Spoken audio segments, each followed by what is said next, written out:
দেশের শিক্ষা ব্যবস্থাকে ঢেলে সাজাতে একদিকে যখন দেশের শিক্ষা ব্যবস্থার উন্নয়নের দিকে বিশেষ করে নজর দিচ্ছে কেন্দ্রীয় শিক্ষামন্ত্রী, ঠিক অন্যদিকে একটি পরিসংখ্যান বর্তমান সময়ে উঠে আসছে। কি সেই পরিসংখ্যান?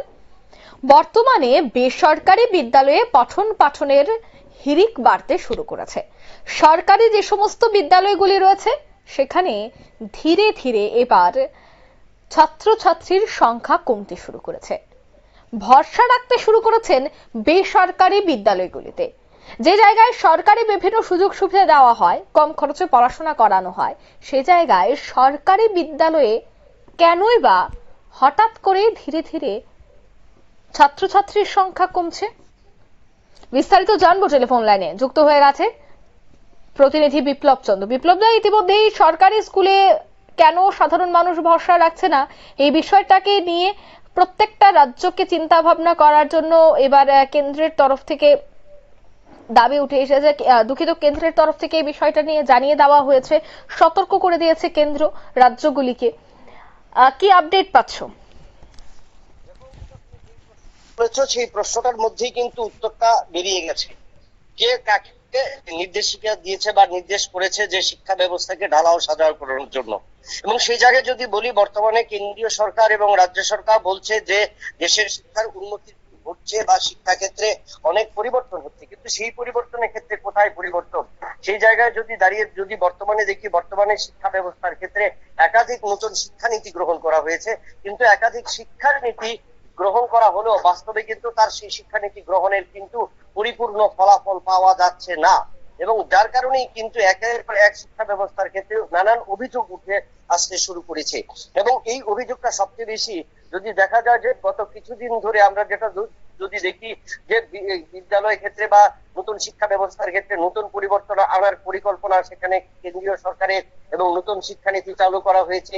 বিদ্যালয়গুলিতে নতুন ভাবে নতুন পরিকল্পনা নিয়ে তাদেরকে সাজানোর পরিকল্পনা যেটা গঠন করা হয়েছে এবং নয়া শিক্ষানীতি, কিন্তু সেই নয়া শিক্ষানীতির ফলে যে বিদ্যা ব্যবস্থা বা বিদ্যার ক্ষেত্রে যে উন্নতি করার ঘটানোর কথা বলা হচ্ছে সেখানে কিন্তু সেটা উঠে আসছে না।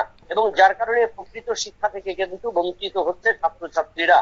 এবং বিদ্যাজ্যোতি প্রকল্প এবং বিভিন্ন যে সমস্ত প্রকল্পগুলো চালু করা হয়েছে সেই প্রকল্পগুলিতেও দেখা যাচ্ছে কিন্তু সেই পরিমাণে কিন্তু ছাত্রছাত্রীরা মেধা তালিকায় উঠে আসছে না। এবং চলতি বছরের রাজ্য সরকারের যে বিভিন্ন ক্ষেত্রে যে পরীক্ষার ফলাফল প্রকাশিত হয়েছে এবং সেই ফলাফলের প্রকাশনের ক্ষেত্রেও কিন্তু দেখা গিয়েছে যে বিভিন্ন বিদ্যাজ্যোতি স্কুলগুলোতেও কিন্তু পাশের হার কিন্তু অনেকটাই কম। এবং সেই জায়গায় আমরা আইসিএসসি এবং সিবিএসসি ক্ষেত্রে যেটা দেখি,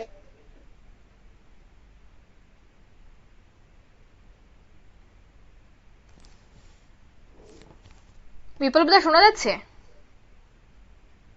না? যান্ত্রিক গোলযোগের জন্য আমাদের যোগাযোগ বিচ্ছিন্ন হয়ে যায়। আমরা আবারও চেষ্টা করব যোগাযোগ করার, কারণ বর্তমানে সরকারি যে স্কুল তা সম্পূর্ণ ফাঁকা হয়ে পড়েছে।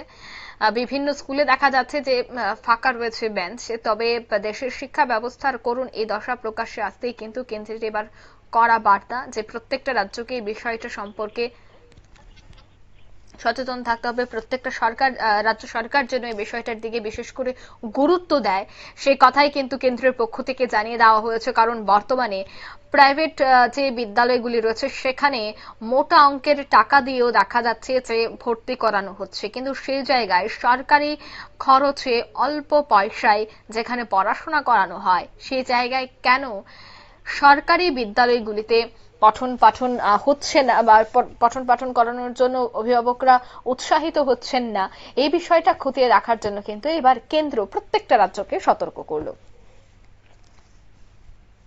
নিয়ে নিচ্ছি ছোট্ট একটি বিজ্ঞাপন বিরতি, সঙ্গে থাকুন।